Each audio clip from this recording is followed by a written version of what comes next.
జగన్మోహన్ రెడ్డి గారు బాగా ఫ్రస్ట్రేషన్లో ఉన్నారని నాకు అర్థమైంది.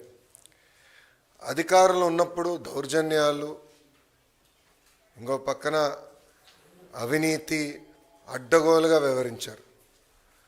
ప్రతిపక్షానికి వచ్చిన తర్వాత ఈరోజు నీతులు విలువల గురించి మాట్లాడుతూ నిజంగానే చాలా చాలా ఆశ్చర్యంగా ఉంది. జగన్మోహన్ రెడ్డి గారిలో మేమందరం కోరుకునేది ఏంటంటే, ఒక ముఖ్యమంత్రిగా పనిచేసిన వ్యక్తి ఉందాతనంగా మాట్లాడతారు, వాస్తవాల దగ్గరగా మాట్లాడతారు, ఒక వ్యక్తిని కించపరిచే విధంగా మాట్లాడతారని, కించపరుచుకునే విధంగా మాట్లాడతారని అనుకున్నాం. కానీ ఇదంతా చూసిన తర్వాత ఇందులో ఆయనకి ఏమీ లేవు, ఏది రాదని నాకు అర్థమైంది. అధికారంలో ఉన్నప్పుడు ప్రజల్ని కలవలేదు, ప్రతిపక్షానికి వచ్చిన తర్వాత హౌస్కి రారు. అంటే ఎప్పుడు దూరంగా బతకాలని కోరుకునే వ్యక్తి జగన్మోహన్ రెడ్డి గారు. ముఖ్యమంత్రి పదవి కోసం సొంత తండ్రి శవాన్ని పక్కన పెట్టుకుని ఆనాడు సంతకాలు సేకరణ చేసిన వ్యక్తి జగన్మోహన్ రెడ్డి గారు. 2019 ఎన్నికల్లో సొంత బాబాయిని లేపేసి మేమేదో చేశామన్న నింద మా పైన వేసిన వ్యక్తి జగన్మోహన్ రెడ్డి గారు. ఇంతేకాకుండా ఈరోజు ప్రభుత్వం పైన, బడ్జెట్ పైన, గౌరవ ఉప ముఖ్యమంత్రి గారి పైన మాట్లాడి చూస్తే నిజంగానే నాకు చాలా ఆశ్చర్యం వేస్తుంది. పరదాల ప్రభుత్వం ఈరోజు పోయింది. అదేవిధంగా బూతులు తిట్టే శాసనసభ్యులు కూడా పోయారు. ఎప్పుడు లేని విధంగా ప్రజల కోరిక మేరకు ప్రజలకు ఏదైతే అవసరం ఉందో అది ఈరోజు బడ్జెట్లో మేము పెట్టుకుంటాం జరిగింది. ఎన్నికల ముందల వై నాట్ 175 అని పదే పదే చెప్పిన వ్యక్తి ప్రజలు 11 స్థానాలు ఇచ్చారు. ప్రజలే మీకు ప్రతిపక్ష హోదా ఇవ్వకూడదని నిర్ణయించుకున్నారు. అది ఆయన ఇప్పుడు కూడా తెలుసుకోకుండా నిన్న చెప్పా, వన్డే ముఖ్యమంత్రి. కరెక్ట్గా హౌస్ ప్రారంభమయ్యే రోజు మొదటి రోజు వస్తారు, నాకు ప్రత్యేక హోదా, క్షమించాలి, నాకు ప్రతిపక్ష నేత హోదా ఇవ్వాలి అని కోరుకుంటాడు, వెళ్ళిపోతాడు. మళ్ళీ ఎప్పుడు ఆయన కంపడరు. అలాంటి పరిస్థితి మనందరం చూస్తున్నాం. ఇప్పుడు ఆయన ఆలోచించాలి, ఎందుకు 11 స్థానాలు ప్రజలు ఆయనకి ఇచ్చారు. ఆయన ఆలోచించాలి, ఎందుకు సొంత తల్లి, చెల్లి, కార్యకర్తలు, నాయకులు ఆయన నమ్మట్లేదని. మొన్న బ్యాలెట్ ద్వారా దాదాపు 67% ఓట్లు కూటమి అభ్యర్థులు ఆల్పాటి రాజేంద్ర ప్రసాద్ గారు, ఇంకో పక్కన రాజశేఖర్ గారు ఓట్లు సాధించారు. నేను చెప్పా, ఈవీఎం అయినా బ్యాలెట్ అయినా గెలుపు కూటమి ప్రభుత్వంది. అలాంటిది ఈరోజు గౌరవ ఉప ముఖ్యమంత్రి గారిని కించపరిచే విధంగా ఆయన మాట్లాడారు. ఆయన మాజీ ముఖ్యమంత్రి జగన్మోహన్ రెడ్డి గారు ఒకసారి ఆలోచించారు. మొన్న ఎన్నికల్లో ఆయనకు వచ్చిన మెజారిటీ ఎంత, గౌరవ ఉప ముఖ్యమంత్రి గారికి వచ్చిన మెజారిటీ ఎంత. మొన్న జరిగిన ఎన్నికల్లో వైకాపాకి ఎన్ని సీట్లు వచ్చినాయి, జనసేన పార్టీకి ఎన్ని సీట్లు వచ్చినాయో ఆయన ఒకసారి ఆలోచించాలి. అంతేగాని నోరుంది కనుక ఇప్పుడు కూడా నేను అనుకుందే రైటు, అధికారంలో ఉన్న వాళ్ళని నేను కించపరిచే విధంగా మాట్లాడతాను, ఎగతాళి చేస్తూ ఉంటాం, నిజంగానే చాలా చాలా బాధాకరం. ఈరోజు రాష్ట్రంలో మీరు చూస్తే ఎప్పుడు లేని విధంగా మన అభివృద్ధి కార్యక్రమాలు మనం ప్రారంభించుకున్నాం. ఎప్పుడు రాని విధంగా ఈరోజు పెద్ద ఎత్తున ఆంధ్ర రాష్ట్రానికి పెట్టుబడులు వస్తున్నాయి. మీరు చూసారు, ఒక టీసీఎస్ కానీ, ఆర్సిలర్ మిత్తల్ కానివ్వండి, ఎన్టీపీసీ గ్రీన్ కానివ్వండి, రిలయన్స్ సిబిజీ ప్రాజెక్టులు కానివ్వండి, ఇట్లా అనేక పెట్టుబడులు ఎప్పుడు రాని విధంగా మన రాష్ట్రానికి వస్తున్నాయి. గత ప్రభుత్వం కనీసం గుంటలు కూడా పూడ్చలేదు, ఆ గుంటలు పూడ్చే కార్యక్రమం కూడా మేము తీసుకుంటున్నాం. అంతేకాకుండా ఎప్పుడు జరిగిన విధంగా సంక్షేమం కూడా మేము చేస్తున్నాం. ప్రజలందరూ ఒక విషయం గమనించాలి, 2014లో పెన్షన్ 200 రూపాయలు, చాలని పెన్షన్ని 2000 రూపాయలు మేము చేసాం. 5 సంవత్సరాలు 2000 చేసాం.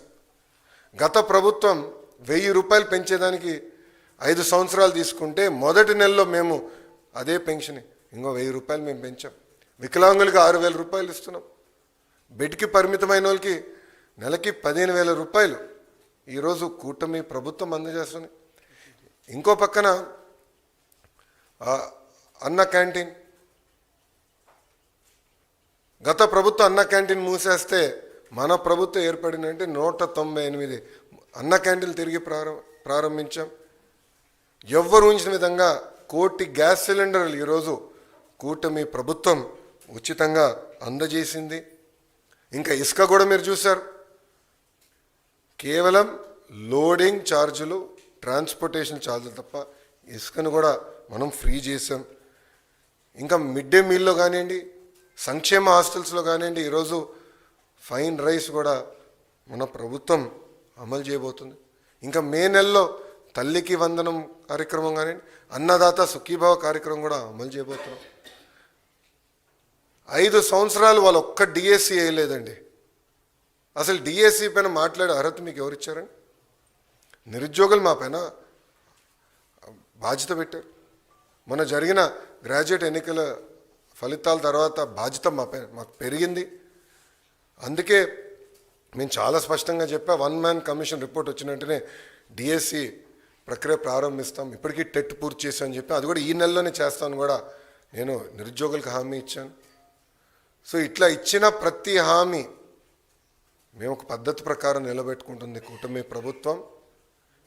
ఇప్పుడన్నా జగన్మోహన్ రెడ్డి గారు వాస్తవాలు తెలుసుకుని ఎందుకు ఆయనకి 11 సీట్లు వచ్చినాయి, కార్యకర్తల దగ్గరికి వెళ్ళి గతంలో ఆయన చేసిన తప్పులు తెలుసుకుంటే బాగుంటుందని ఈ సభాముఖం ఆయన తెలుపుకుంటూ, దయచేసి గౌరవ ఉప ముఖ్యమంత్రి గారి గురించి కానివ్వండి, గౌరవ ముఖ్యమంత్రి గారి గురించి ఆలోచించి మాట్లాడమని నేను కోరుతున్నాను. ఈరోజు ప్రజలు వాళ్ళని గెలిపించారు. ఎవరికి రాని మెజారిటీలతో వాళ్ళు గెలిచి ఒక ముఖ్యమంత్రిగా ఉప ముఖ్యమంత్రిగా ఉన్నారు. వాళ్ళని కించపరిచే విధంగా మటుకు మాడితే మేము సహించాం. చాలా ఫర్మ్గా మేము కూడా మాడతాం. మిమ్మల్ని వదిలిపెట్టే ప్రసక్తే ఉండదు. గౌరవం అనేది ఇచ్చిపుచ్చుకోవాలి తప్ప ఏదంటే అది వాగితే మటుకు ప్రభుత్వం ఇక్కడ ఏదో కూర్చుని మేము వింటామనుకుంటే చాలా పొరపాటు పడతారని ఆయన కూడా తెలియజేస్తూ, ఇప్పుడు మీడియా మిత్రులకి అయిన ప్రశ్నలు ఉంటే దానికి సమాధానం చెప్పేదానికి నేను సిద్ధంగా ఉన్నాను.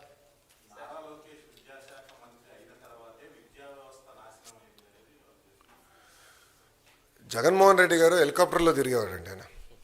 ఆయన పైన హెలికాప్టర్లో తిరుగుతుంటే కింద చెట్లు నరికిన రోజులున్నాయి. ఆయన హెలికాప్టర్లో తిరుగుతుంటే కింద ట్రాఫిక్ ఆపేసిన రోజులు కూడా ప్రజలు చూశారు. అందుకే వాస్తవాలు ఏం తెలీదు. గత ప్రభుత్వం 5 సంవత్సరాలు 12 లక్షల మంది పిల్లలు ప్రభుత్వ పాఠశాలకు దూరం అయ్యారు. ఎందుకు అయ్యారో ఆయన సమాధానం చెప్పమనండి. ఐబీ స్కూల్ ఆయన పెట్టలేదు. ఐబీ వాళ్ళ దగ్గర ఒక రిపోర్ట్ తీసుకునేదానికి 5 కోట్ల రూపాయలు ప్రభుత్వం వృధా చేసింది. టోఫెల్ ఎక్కడ సక్రమంగా అమలు చేయలేదు. సిబిఎస్ఈ స్కూల్స్ తీసుకురాలేదు. సిబిఎస్ఈ ఎగ్జామ్కి మన పిల్లలు పంపిద్దామన్నారు. నేను మాక్ టెస్ట్ పెట్టా, ఎందుకంటే నేను కూడా సిబిఎస్ఈ స్టూడెంట్. మాక్ టెస్ట్ పెట్టా. అది నేను చూసిన మాక్ టెస్ట్ నిర్వహించిన తర్వాత 90% మంది పిల్లలు ఫెయిల్ అయ్యారు. అప్పుడు నేను భయపడ్డా, ఎందుకంటే పిల్లలు రెడీగా లేరు. 3 సంవత్సరాలు పోస్ట్పోన్ చేసి పిల్లలు రెడీ చేద్దాం అనే లక్ష్యంతో పనిచేశాం. సో ఇప్పుడన్నా వాస్తవాలు తెలుసుకుని ఆయన మాడితే బాగుంటుంది. అయినా ఇంత చర్చ జరగాలంటే శాసనసభకు రావచ్చు కదండి. ఎవరు రావద్దు అంటున్నారు ఆయన? ఏంటమ్మా? మీడియా మిత్రులు మీరు అందరూ ఒకటి గమనించాలి. రోడ్లపైన పోలీసుల సంఖ్య తగ్గింది. పోలీసులు పెద్ద కంపట్ల, పరదాలు లేవు. ఎవరంటే వాళ్ళు ప్రశాంతంగా రావచ్చు. ఆయన ఒక పులివెందుల ఎమ్మెల్యేగా ఆయన హక్కులు ఉన్నాయి. ఆ హక్కులను వినియోగించుకోవచ్చు. హౌస్కి రావచ్చు. ప్రజల సమస్యల గురించి అక్కడ ప్రస్తావించవచ్చు. కానీ నిన్న ఎప్పుడైతే భారీ మెజార్టీతో కూటమి గ్రాడ్యుయేట్ ఎమ్మెల్సీలు గెలిచారో ఆయన భయం పట్టుకుని బెంగళూరు నుంచి ప్రత్యేక విమానం వేసుకుని పరిగెత్తుకుంటూ వచ్చి ఈరోజు ప్రెస్ మీట్ పెట్టారు. 2 రోజులు మళ్ళీ బెంగళూరుకి వెళ్ళిపోతాడు. దాంట్లో ఎలాంటి డౌట్ వద్దు మీకు. కరెక్ట్గా 2 రోజులు ఉంటే 2 రోజుల తర్వాత బెంగళూరుకి వెళ్ళిపోతాడు. సో రమ్మని చెప్పండి, ఆయన్ని రమ్మని చెప్పండి. చట్టాన్ని ఉల్లంఘించి ప్రతిపక్ష హోదా ఇవ్వమంటారు ఆయనకి? ఇప్పుడు జగన్మోహన్ రెడ్డి గారికి చట్టాన్ని ఉల్లంఘిస్తాం బాగా అలవాటు స్వామి. అందుకే అన్ని కేసులు ఉన్నాయి ఆయన పైన. ఇప్పుడు రూల్స్ ఏం చెప్తుంది? పార్లమెంట్ కానివ్వండి, అసెంబ్లీ రూల్ బుక్ చాలా స్పష్టంగా 10% ఉండాలి అని చెప్తుంది. మళ్ళీ ఆయనే గతంలో చెప్పాడు కదా, గౌరవ ముఖ్యమంత్రి గారిని చూస్తూ ఆ గతంలో ఆయనే చెప్పాడు కదా, ఒక 4-5 ఎమ్మెల్యేలు లాగేస్తే ప్రతిపక్ష హోదా కూడా మీకు ఉండదు అని చెప్పాడు కదా.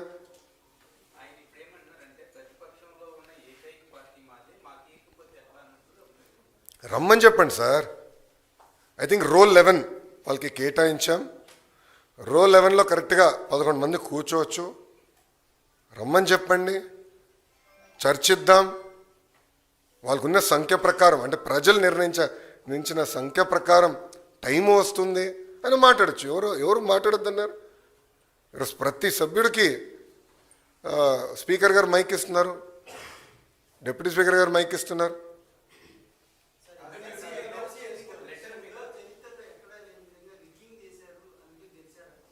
ఎవరన్నారండి? ఆయన అసలు ఆంధ్ర రాష్ట్రంలో ఉంటే కదండి స్వామి ఎన్నికలు ఎటు జరిగినాయో తెలిసేదానికి. ఆయన వెళ్ళి బెంగళూరులో పడుకుని ఇక్కడ ఎన్నికల గురించి మాడితే ఆశ్చర్యంగా లేదా అన్న? ఆయన పొలిటీషియనా? నేను అడుగుతున్నా. ఇప్పుడు నేను కూడా పాదయాత్ర చేశాను సార్. పాదయాత్ర చేసిన తర్వాత నిరంతరం ప్రజల్లో ఉండాలని కోరుకుంటా, అహర్నిశలు కలుస్తా. ఆయన్ని కలవకుండా, అంటే 5 సంవత్సరాల్లో దాదాపు 20 మంది శాసనసభ్యులు ఆయన కలవలేకపోయారు. గుర్తుపెట్టుకోండి. ప్రతిపక్షానికి వచ్చిన తర్వాత కూడా ఇప్పటికీ 8-9 నెలలు అయింది. ఆయన సొంత కార్యకర్తలు కలవట్లేదండి. మళ్ళీ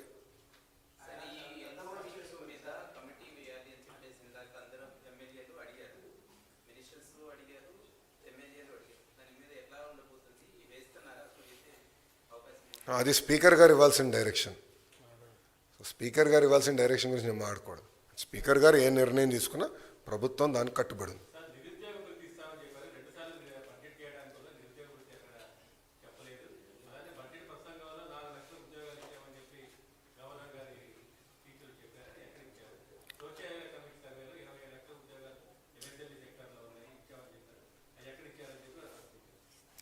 చాలా స్పష్టంగా మేము చెప్పింది, మొదటి హామీ 20 లక్షల ఉద్యోగాలు కల్పిస్తాం అనేది మన ప్రభుత్వం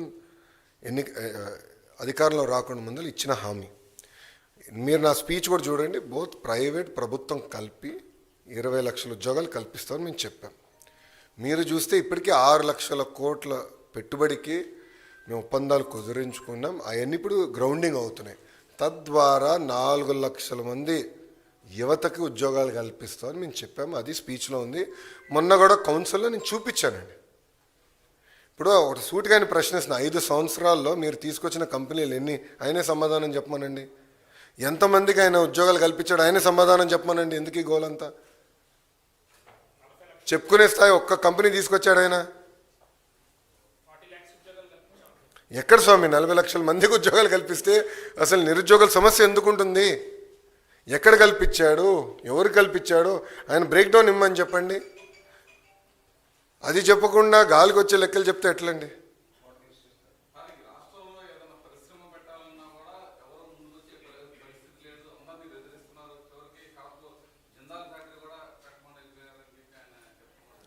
టీసీఎస్ ఎందుకు వచ్చిందండి? ఆసిలర్ మెత్తల్ ఎందుకు వచ్చిందండి? ఎన్టీపీసీ గ్రీన్ ఎందుకు వచ్చింది? ఎల్జీ ఎలక్ట్రానిక్స్ ఎందుకు వచ్చింది అని ఆయన కంపట్లేదా? జిందాల్ గురించి ఆయన మాట్లాడుతున్నారు. ఆయన అధికారులు ఉన్నప్పుడు ఏం పీకాడు ఆయన? కడప స్టీల్ ప్లాంట్ పనులు ఎందుకు ముందరికి వెళ్ళలేదు ఆయన అధికారులు ఉన్నప్పుడు? పోలవరం పనులు ఎందుకు ముందరికి వెళ్ళలేదు ఆయన అధికారులు ఉన్నప్పుడు? అమరావతి పనులు ఎందుకు ఆపేశాడు ఆయన అధికారులు ఉన్నప్పుడు? దానికి స్పష్టంగా సమాధానం చెప్పమనండి. అది చెప్పకుండా ఏదంటే అది వాగితే ఎట్లా ఒప్పుకుంటాం? వాస్తవాలు దగ్గర ఉండాలి కదా. ఆయన ఎప్పుడు లేని విధంగా పెట్టుబడులు ఆంధ్ర రాష్ట్రానికి వస్తున్నాయి. మళ్ళీ ఇన్వెస్ట్మెంట్ మ్యాప్ పైన ఆంధ్ర రాష్ట్రం వచ్చింది. ఇప్పుడు ఒక్కొక్క కంపెనీ గ్రౌండ్ చేసుకుంటూ మేము వెళ్తున్నాం. అది మా పైన ఉన్న బాధ్యత కదా. ఏదండి?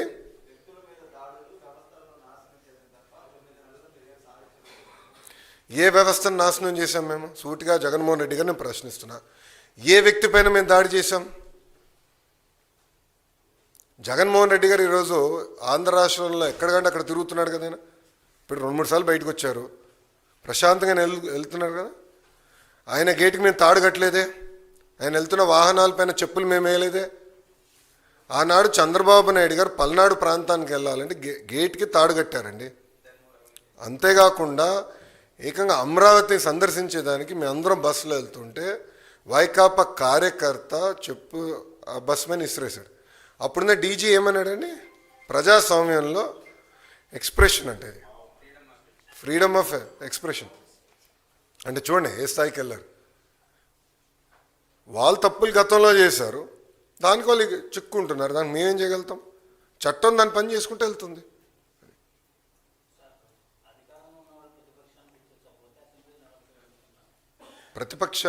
వాళ్ళు ప్రతిపక్షంలో ఉన్నారని ప్రజలే గుర్తించారు. అందుకే ప్రజల్ని వాళ్ళు అక్కడ కూర్చోబెట్టారు.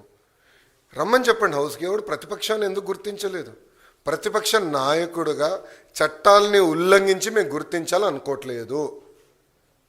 రూల్స్ పైన మాకు గౌరవం ఉందండి, అది ఉల్లంఘించి మేము గుర్తించాలని అనుకోవట్లేదు. We are law abiding citizens, we are not law breakers.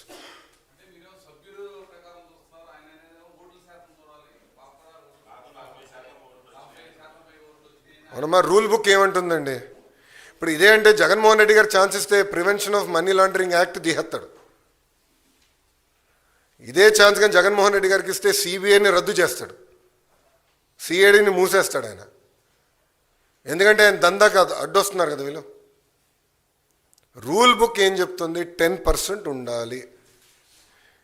ఇప్పుడు ఒక విషయం చెప్తున్నానండి, నేను ఎమ్మెల్యేగా గెలవపోతే నేను హౌస్కి రావాలనుకుంటే ఎట్లా అండి? ఇప్పుడు ఒక్క ఓటుతో ఓడిపోయినా ఓటమియే, ఒక ఓటుతో గెలిచినా గెలుస్తామే. ప్రజలు నిర్ణయిస్తారు. That is the beauty of democracy. ఇప్పుడు అరవింద్ కేజ్రీవాల్ గారు ఓడిపోయారు, నేను అసెంబ్లీకి రావాలని అంటే నాకు ఇంత పర్సెంటేజ్ ఓటింగ్ వచ్చింది, 40% ఓట్లు నాకు వచ్చింది, నేను హౌస్లోకి వస్తాను, అసెంబ్లీలోకి వచ్చి కూర్చుంటానంటే ఎట్లా అవుతుందండి? ఇది ఒక సిస్టమ్ ఉంది డెమోక్రసీలో. ఆ సిస్టమ్ మనం అందరం పాటించాలి కదా.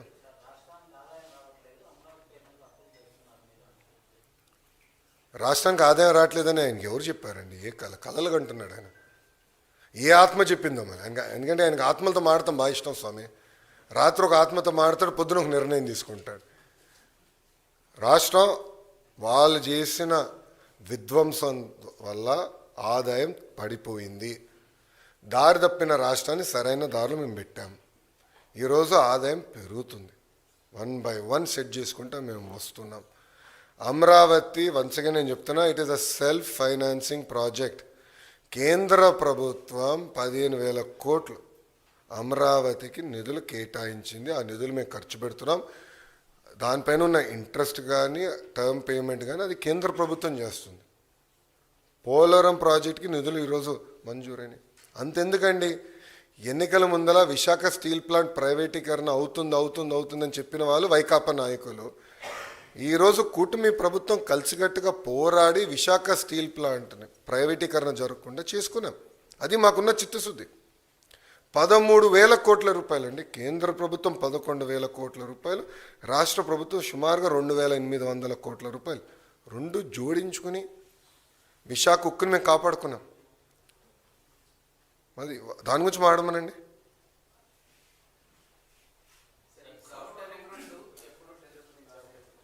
అది మంత్రి నారాయణ గారు సమాధానం చెప్తారు. నాకు అంత ఐడియా లేదమ్మా.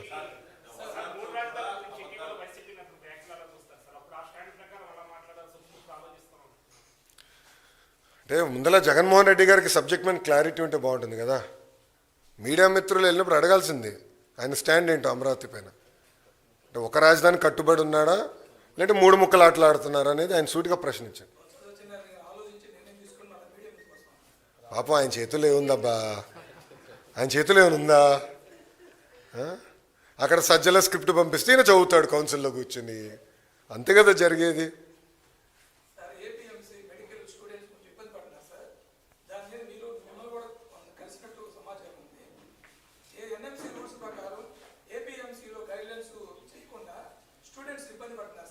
No.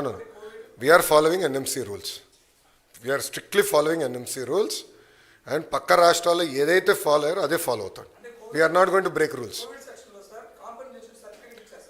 ఎన్ఎంసీ రూల్స్లో లేదు. నో ఎన్ఎంసీలో లేదు. అది మీరు తీసుకురండి. నాకున్న అవగాహన మేరకు స్ట్రిక్ట్గా, అందుకని నేను కొంచెం సబ్జెక్ట్ చదివాను. నాకున్న ఇన్ఫర్మేషన్ రాంగ్ అవుతే మీరు నన్ను అది డీటెయిల్స్ ఇవ్వండి. బట్ నాకున్న సమాచారం మేరకు I have checked, we are following NMC guidelines. లేదమ్మా, రాలేదని. అది ఇష్యూ అయింది, కోర్టుకి వెళ్ళింది. అది ఆ డీటెయిల్స్ ఉంది, నాకు ఐడియా ఉందమ్మా. మీరు అది కోర్టుని అడగాలి sir.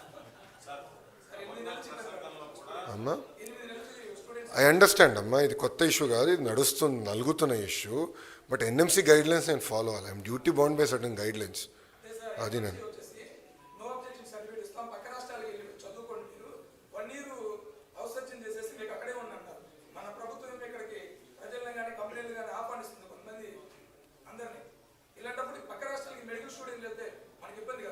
Sir, let me follow the rules, the guidelines laid down. Court కూడా క్లారిటీ ఇచ్చిందా, then I can take up అమ్మా. అంతేగాని చట్టాన్ని ఉల్లంఘించే అలవాటు నాకు లేదు. Want very clear.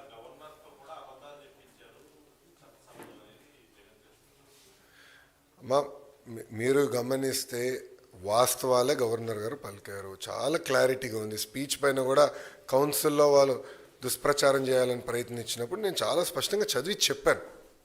దాని తర్వాత నన్ను సోషల్ మీడియాలో కూడా పెట్టి ఉద్యోగాలు ఇవ్వలేదు అని ట్రోల్ కూడా చేశారు. But I stand by my word.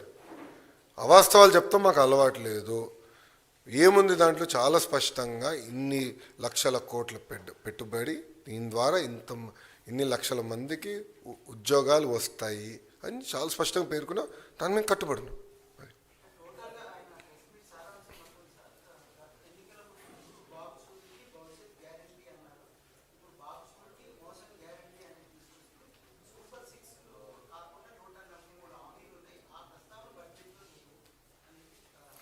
Sir ఒక మాట అడుగుతున్నా, సిపిఎస్ఐని ఎందుకు రద్దు చేయలేదండి? సంపూర్ణ మద్యపాన నిషేధం చేస్తా అన్నారు. సొంత బినామీలు పెట్టుకుని అడ్డగోలుగా మద్యం పైన డబ్బులు సంపాదించాడు, అవునా కదా? ఓకే, సూటిగా ప్రశ్నిస్తున్నా, సొంత బిడ్డలపైన ప్రమాణం చేయమనండి ఆయన అవినీతి చేయలేదని. మద్యంలో సొంత బిడ్డలపైన ప్రమాణం చేయమనండి, మద్యంలో నేను అవినీతి చేయలేదని. Will accept. జగన్మోహన్ రెడ్డి గారు ఛాలెంజ్ చేస్తున్నాను, ప్రమాణం చేయమనండి. అరే ఆయన హామీలు నిలబెట్టుకుని మమ్మల్ని ప్రశ్నిస్తాడు ఆయన.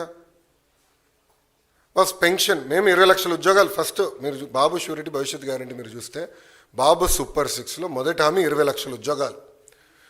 చాలా స్పష్టంగా ప్రైవేట్ ప్రభుత్వ రంగంలో అని చెప్పాం. మేము ప్రైవేట్ రంగంలో పెద్ద ఎత్తున పెట్టుబడులు తీసుకొచ్చాం, ఇంకా తీసుకొస్తాం. నంబర్ 2 టెట్ నిర్వహించాం. డిఎస్సి నోటిఫికేషన్ వచ్చి గల 1 మ్యాన్ కమిటీ రిపోర్ట్ వచ్చిన తర్వాత, 1 మ్యాన్ కమిషన్ రిపోర్ట్ వచ్చిన తర్వాత దెన్ నిర్ణయం అంటే మన నోటిఫికేషన్ ఇద్దామని ప్రభుత్వం ఒక నిర్ణయం తీసుకుని, అది ఈ నెలలో వస్తుందని భావిస్తున్నాం. వచ్చిన వెంటనే ఈ నెలలో ఎట్టి పరిస్థితుల్లో నోటిఫికేషన్స్ ఇస్తాం. దాని తర్వాత జాబ్ క్యాలెండర్ కూడా ఇస్తాం. దాంట్లో ఎలాంటి డౌట్ అవసరం లేదు, అది చేస్తాం. పెన్షన్ పెంచాం. ఉచితంగా గ్యాస్ ఇస్తాన్నాం. 3 గ్యాస్ సిలిండర్లు ప్రతి ఏటా ఇస్తాన్నాం, ఇచ్చాం. ఇంకో పక్కన మీరు చూస్తే మూసేసిన అన్న క్యాంటీన్లు తిరిగి ప్రారంభిస్తాను, చేశాం. విశాఖ ఉక్కు ప్రైవేటీకరణ జరగకుండా చూసుకుంటాన్నాం, చేశాం. ప్రైవేటీకరణ జరగకుండా చేశాం.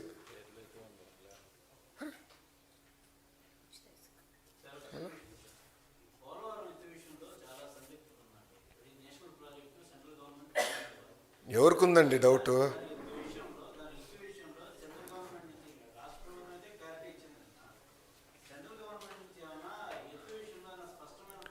సార్ ఒకటి అడుగుతున్నా, ఎందుకు చేయాలి? నేను అడుగుతున్నా, ఎవరు తగ్గించారని ఎవరు చెప్పారు ఎత్తు? నేను మాస్కింగ్. ఇది ఎట్లుందంటే మీడియా మిత్రులు మీరు ఏమనుకోకపోతే, వైజాగ్ వెళ్ళానండి, ప్రెస్ మీట్ పెడుతుంటే ప్రధానమంత్రి గారు వచ్చి చెప్పాలి విశాఖ ఉక్కు ప్రైవేటీకరణ జరగదని. అరే బాస్, మంత్రి గారు చెప్పారు, డబ్బులు వచ్చినాయి, వర్క్ జరుగుతుంది, ఇంకేం హామీ ఇవ్వాలనేనా అంటే కేంద్ర ప్రభుత్వం ఎత్తు తగ్గిస్తుంది అని ఇక్కడి నుంచి ప్రకటించిందా? ఒక్క నిమిషం సార్, చాలా స్పష్టంగా 45.7 అని మేము ఎప్పుడు చెప్తానే ఉన్నాం. ఎంతోమంది ఇరిగేషన్ మంత్రులు కేంద్రం నుంచి వచ్చి వాళ్ళు అదే చెప్పారు. ఎత్తు తగ్గించాలని ప్రయత్నించింది వైకాపా ప్రభుత్వం. ఎందుకంటే ఆర్ఎన్ఆర్ ప్యాకేజ్ ఎగ్గొట్టచ్చు, అవసరం లేదని వాళ్ళు ప్రయత్నించారు. కూటమి ప్రభుత్వం చాలా స్పష్టంగా 45.7 కౌంటర్ లెవెల్కి కట్టుబడి ఉన్నాము. There is only one sir, there is only one phase. Central government ఏం ప్రకటించలేదు. రాష్ట్ర ప్రభుత్వం పోలవరం ప్రాజెక్ట్ని 2 విడతలు చేస్తాము అని గత ప్రభుత్వం చెప్పింది, వైకాపా ప్రభుత్వం చెప్పింది. ఆనాటి ఒక నిమిషం అండి పూర్తి, ఆనాటి ఇరిగేషన్ మంత్రి చెప్పాడు, కేంద్ర ప్రభుత్వం చెప్పలేదు. కేంద్ర ప్రభుత్వం goes by what state government says boss. ఎందుకంటే ఇంప్లిమెంటేషన్ ఏజెన్సీ రాష్ట్ర ప్రభుత్వం. 45.7కి మేము కట్టుబడి ఉన్నాం. మీకు ఎలాంటి డౌట్ అసలు లేదు, ఎలాంటి డౌట్ అసలు.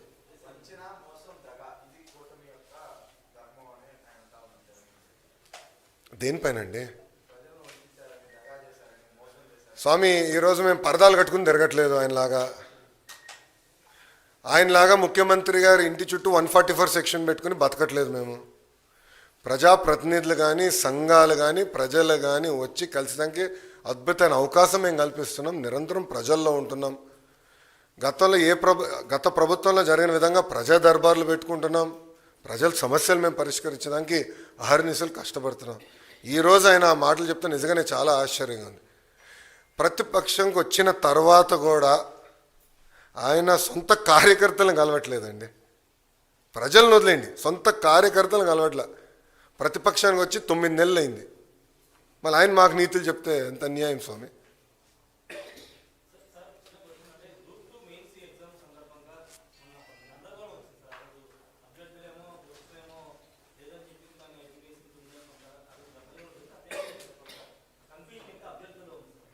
ఎగ్జామ్ అయిపోయింది కదండి, ఎగ్జామ్ అయిపోయింది కదమ్మా. ప్రభుత్వం పైన ఉన్న బాధ్యత ఆ రోజు లేదు, ఇట్లా అడుగుతున్నారు, టైం కావాలని అడుగుతున్నారని మేము లెటర్ కూడా రాసాం. ఏపీపీఎస్సీ చైర్మన్ గారు లేదు, యాజ్ పర్ షెడ్యూల్ మేము నిర్వహిస్తాం, మేము ముందరికి వెళ్ళాలని నిర్ణయం తీసుకున్నామని చెప్పారు. It is a constitutional body. Chairman గారు నియమించే అధికారం ప్రభుత్వానికి ఉంది తప్ప తర్వాత వాళ్ళు తీసుకున్న నిర్ణయాలు as a independent body they are taking decisions, just like election commission. No అయిపోయినా? షూర్, ఓకేనా? Thank you very much. జై హింద్.